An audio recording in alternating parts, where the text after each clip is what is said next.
मुक्ति का अर्थ है छुटकारा पाना। छुटकारा किससे होना है? कामनाओं से। संत सहजूबाई जी फरमाती हैं कि जब लग चावल धान में तब लग उपजे आए, जब छिलके को तज निकस मुक्त रूप हो जाए।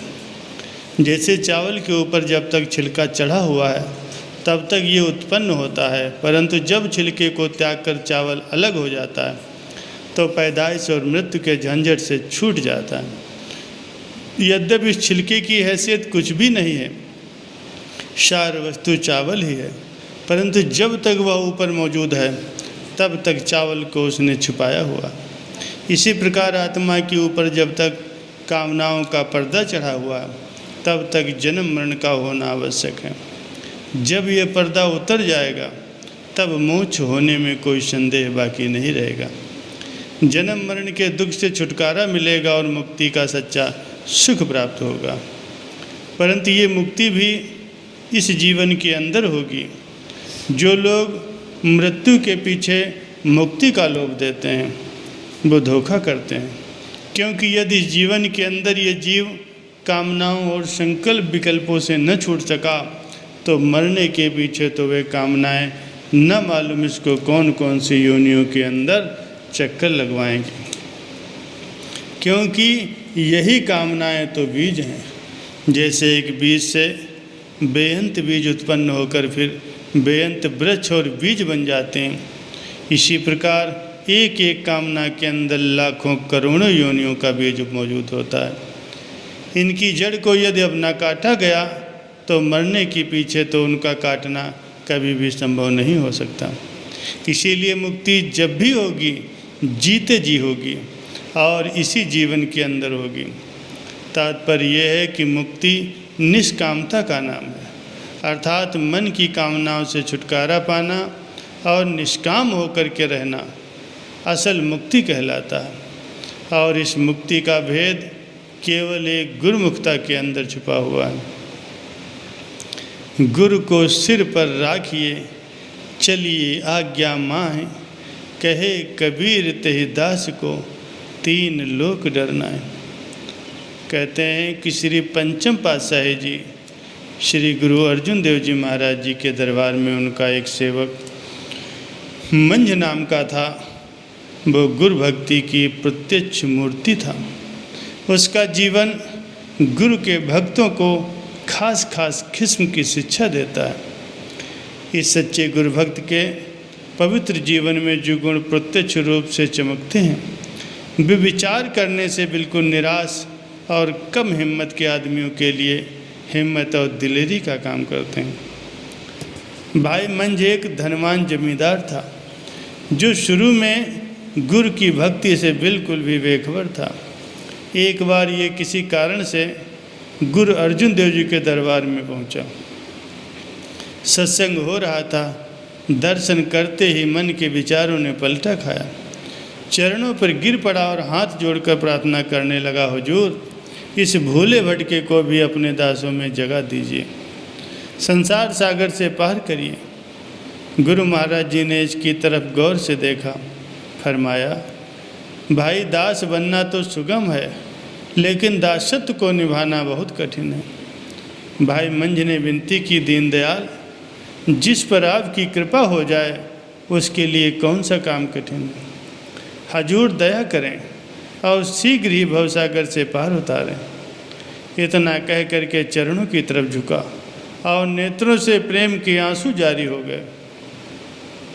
गुरु अर्जुन देव जी महाराज जी ने अपना कोमल हाथ उसके सिर पर रखा और परमार्थ की शिक्षा दी और कुछ दिन अपने पास रख करके घर वापस भेज दिया। भाई मंझ के घर में एक ही कन्या थी, इसके सिवाय और कोई संतान नहीं थी। ये स्त्री पुरुष दोनों और लड़की तीनों एक दूसरे के साथ बहुत प्रीत करते थे। जब घर में रहते हुए भाई मंझ को कुछ समय व्यतीत हो गया तो एक बार एक बड़ा भारी अकाल पड़ा। वर्षा न होने से फसल बिल्कुल भी नहीं हुई। जानवर चारा न मिलने के कारण मर गए। सिर पर बहुत सा कर्जा हो गया। घर का एक मकान था वो भी इसी सिलसिले में हाथ से निकल गया। लाचार होकर के जंगल से घास खोद कर निर्वाह करने लगा, परंतु इस कदर तंगी की दशा में भी गुरु के प्रेम में फर्क नहीं आने दिया। घास बेचकर जो कुछ मिलता था उससे अपना गुजारा भी करते थे और गुरु की सेवा भी करते थे। अमृतसर में तालाब का काम शुरू हो चुका था। श्री गुरु महाराज जी इस काम में मशरूफ़ थे। एक दिन एक सिख को उन्होंने बुला करके हुक्म दिया कि भाई मंज के पास जाओ और तालाब के सिलसिले में उससे भी सेवा ले आओ। सिख हुक्म पाकर उसकी ओर चल पड़ा। चलते चलते भाई मंज के गांव में पहुंचा। भाई मंज भी घास खोद कर लाया ही था कि इसने गुरु की आज्ञा अनुसार तालाब की सेवा के लिए 21 रुपये मांगे। सुन करके भाई मंज बहुत प्रसन्न हुआ। मन में गुरु का प्रेम छा गया, नेत्रों में जल भर आया। वह उस सिख के चरणों पर गिर पड़ा। श्री गुरु महाराज जी की कुशल पूछी और बड़ी श्रद्धा भक्ति के साथ उसको स्नान करा के भोजन खिलाया। भेटा दा कुछ फिकर ना, फिकर मंजुनु होर, याद किस तरह गुरु ने मैं अपराधी चोर। मन में गुरु की दया का बार बार शुक्र करता है कि धन्य है मेरे गुरु महाराज जी, जिन्होंने मेरे जैसे पापी को भी अपने दासों में गणना की। भला मैं नीच गुरु दरबार में किस गिनती का आदमी हूँ। न भक्ति है, न प्रेम है, न कुछ बुद्धि बल है। सदा नीच स्वभाव रखने वाला जाट बुद्धि का आदमी हूँ। जो सच्चे सदगुरु ने मुझ अवगुण हार को भी निज दास जान करके अपने दिल में जगा दिया। बार बार गुरु महाराज जी की महिमा गान करता है। आँखों से प्रेम के आंसू टपक रहे हैं और सोचता है कि कौन सी वस्तु अपने गुरु महाराज जी को भेंट करूं। गुरु महाराज जी का हुक्म 21 रुपयों का था, लेकिन भाई मंज के घर पर तो 21 पैसे भी नहीं थे जो उस सिख के आगे धरता। लेकिन सच्चाई के अंदर बड़ी शक्ति होती है और करने वालों के लिए कोई काम कठिन नहीं होता। सच्ची भक्ति के मार्ग में असंभव बात भी संभव हो जाती है। केवल मनुष्य के अंदर सच्चा प्रेम होना चाहिए। काम सब मालिक स्वयं माफ़ करता है। मनुष्य को चाहिए कि वो हिम्मत और दिलेरी से काम ले। भाई मंज ने स्त्री के साथ सलाह की, अब क्या किया जाए। वो बोली, कोई बात नहीं, तन मन धन सब गुरु का है, इसमें हमारा है ही क्या। यदि आप आज्ञा दें तो मैं उस चौधरी के घर, जो कई दिनों से कह रहा था कि अपनी लड़की का नाता कराऊं, इस तरीके से गुरु की सेवा भी हो जाएगी और लड़की भी ठिकाने लग जाएगी। भाई मंज ने इस बात को पसंद किया। चौधरी के घर लड़की का संबंध किया और वहाँ से 21 रुपये लेकर गुरु की सेवा के लिए उस सिख के आगे रख दिए और साथ ही विनती की, श्री गुरु महाराज जी आगे के लिए भी इस प्रकार इस सेवक को याद फरमाते रहें। वह सिख उनसे विदा होकर के अमृतसर पहुँचा और सारा वृत्तांत लड़की के संबंध आदि का श्री गुरु महाराज जी के चरणों में कह सुनाया। अभी थोड़े ही दिन गुजरे थे कि उस सिख को फिर भाई मंज के घर भेज दिया। जब वो दूसरी बार उसके पास पहुंचा तो उसको देखते ही भाई मंज उसके चरणों की तरफ झुका और अति श्रद्धा भाव से नमस्कार किया और प्रार्थना की कि अब इस दास के लिए श्री गुरु महाराज जी का क्या हुक्म है। उस सिख ने गुरु महाराज जी के हुक्म के अनुसार सारी बातें कह सुनाई। भाई मंज ने फिर स्त्री के साथ मशविरा पैदा किया कि अब रुपया पैदा करने की क्या सूरत होनी चाहिए। वो बोली, इस समय और कोई तो सूरत नज़र नहीं आती, मेरा शरीर हाजिर है, मुझे किसी के पास गिरवी रख दीजिए और सेवा करके गुरु की प्रसन्नता प्राप्त कीजिए।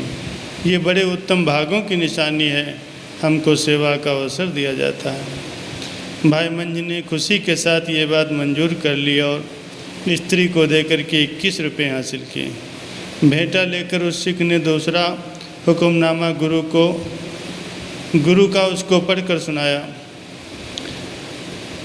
उसमें लिखा था, हुक्मनामा देखते ही शीघ्र चले आओ, भाई मंज खुश हुआ। गुरु का हुक्म मिलते ही घर से निकलकर दरबार में जा पहुंचा। गुरु महाराज जी ने जब उसे दूर से आते देखा तो पीठ फेर ली, लेकिन प्रेम की जंजीर में जकड़ा हुआ कैदी गुरु के मुख की तरफ होकर के दर्शन करने लगा। उस तरफ से भी गुरु महाराज जी ने अपने मुख को फेर लिया। महापुरुषों की लीला को कौन जाने कि इसमें क्या भेद था, परंतु फिर भी इतना अंदाज़ा लगाया जा सकता है कि गुरु की मौज इस प्रकार की थी कि उनके भक्त के मन में आदर सम्मान पा करके सेवा का अहंकार न आ जाए और की हुई कमाई अहंकार से नष्ट न हो जाए, क्योंकि ये भक्ति का ऐसा मार्ग सूक्ष्म है जिसमें पग पग पर खबरदार रहने की ज़रूरत है, वरना मन ऐसा धोखा देता है कि जीव की कई जन्मों की कमाई एकदम से नष्ट हो जाती है। इसीलिए इस मार्ग में हर समय गुरु की सहायता की आवश्यकता होती है कि वे सेवक से कमाई भी कराते हैं और साथ साथ उसकी रक्षा भी करते हैं, और जैसे वे उचित ख्याल करते हैं अपने शिष्य के साथ बर्ताव करते हैं। भाई मंज सच्चा सेवक था। वह गुरु महाराज जी की मौज में अपनी भलाई समझता था। गुरु की इस प्रकार की मौज देखकर अधिक कसमकस करना उचित नहीं समझा और अपनी कमी ख्याल करके लंगर खाना की सेवा में लग गया, परंतु ऐसा लगा कि सेवा की साक्षात मूर्ति ही बन गया।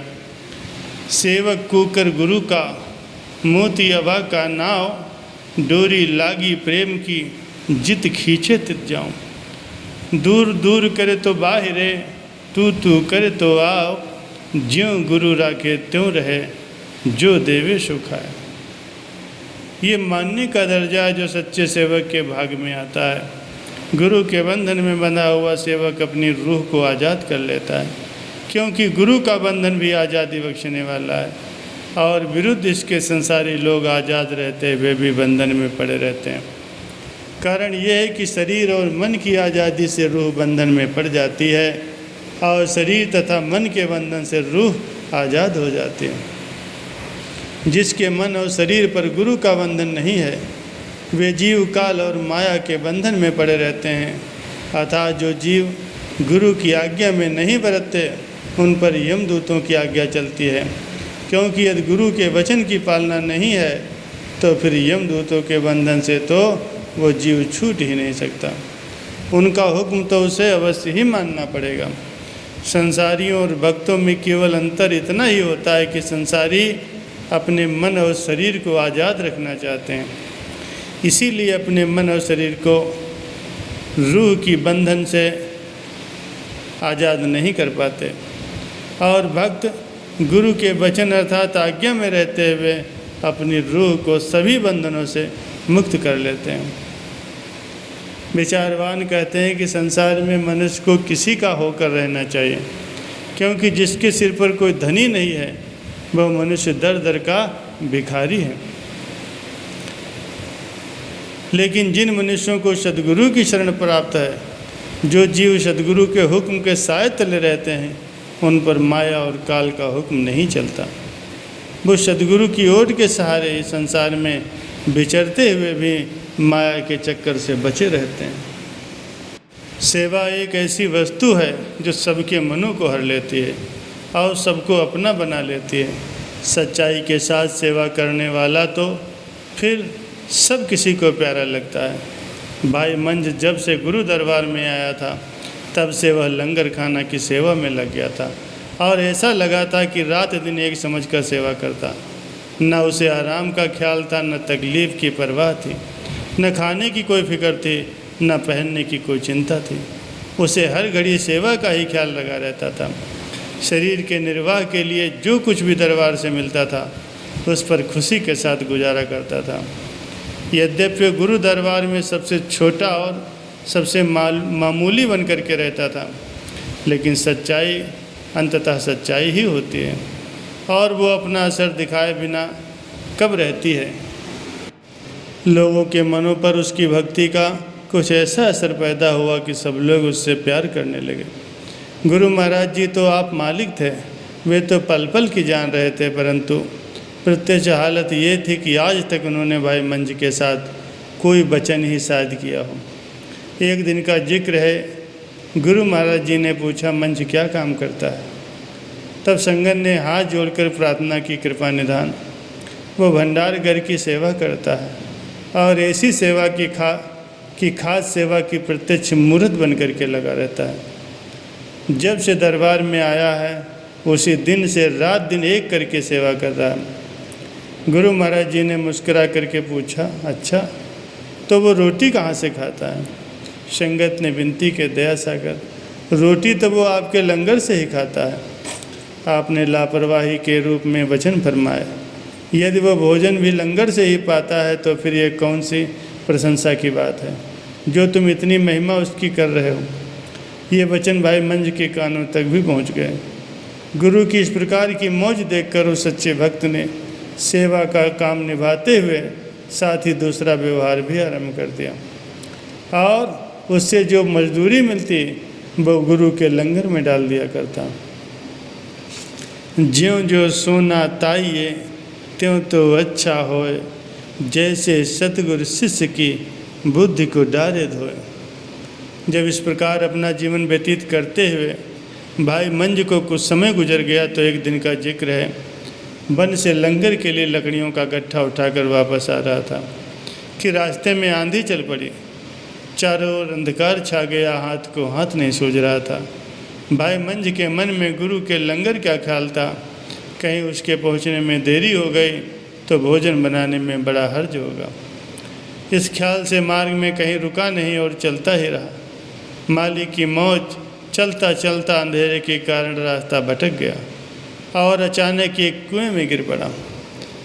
शरीर तो जख्मी हो गया, परंतु उस सेवक की हिम्मत देखिए कि लकड़ियों के गट्ठे को भीगने से बचा लिया, क्योंकि वो गुरु की प्रसन्नता का सामान था। भाई मंज बूढ़ा होने के कारण दुर्बल तो बहुत था, परंतु मन में गुरु के प्रेम का जोश और सच्चाई थी। कुएं में गिरने का उसे जरा सा भी कष्ट नहीं हुआ। लकड़ियों का गट्ठा सिर पर उठाए हुए कुएं में खड़ा गुरु का रास्ता देख रहा था। उधर अंतर्यामी सदगुरु का दरबार लगा हुआ था। अचानक प्रेमी के प्रेम ने मन में जोश मारा। भरी सभा में सिंहासन से उठ खड़े हुए, चरणों में जोड़ा तक नहीं पहना और नंगे चरण दौड़ते हुए पीछे आवाज़ देते चले कि रस्से लेकर जल्दी पहुंचो। सब लोग पीछे उठ खड़े हुए, कोई जोड़ा लेकर के दौड़ा, कोई घोड़ा लेकर के दौड़ा, कोई रस्से लेकर के पहुंचा। इस प्रकार सब लोग जंगल में जिस कुएं के अंदर भाई मंज गिरा पड़ा था पहुंच गए। गुरु महाराज जी ने कुएं पर खड़े होकर के आवाज़ दी, भाई कुएं में कौन है। अपने प्रियतम की आवाज़ कान में पड़ते ही आंखें खुल गईं। बोला, मैं बलिहार दाता जी आपके चरणों का दास मंज है। आपने फिर आवाज़ की, भाई मंज इस रस्से को पकड़कर बाहर आ जाओ। उसने प्रार्थना की, दीनदयाल पहले लकड़ियों के गट्ठे को निकालने की आज्ञा दीजिए, पीछे मैं चढ़ाऊँगा। गुरु महाराज जी ने सेवकों को इशारा किया। उन्होंने पहले लकड़ियों को निकाल कर भाई पीछे मंच को सुरक्षित बाहर निकाला। कपड़े कीचड़ से लथपथ हो रहे थे और जख्मी होने के कारण शरीर से खून भी बह रहा था। जब बाहर आया तो गुरु महाराज जी से रहा न गया। झट छाती से लगा लिया और नेत्रों में जल बरसाते हुए एक ऊंची आवाज़ से ये वचन उच्चारित किए, मंज प्यारा गुरु मंज प्यारा, मंज गुरु का बोह था जग लंघन हारा। भाइयों, मंज गुरु का प्यारा है, ये गुरु का जहाज है। आज से जगत के तारने वाला हुआ। जो मंज की भक्ति को प्रेम और श्रद्धा से श्रवण करेंगे और इस पर अमल करेंगे, वे निस्संदेह ही संसार सागर से पार हो जाएंगे।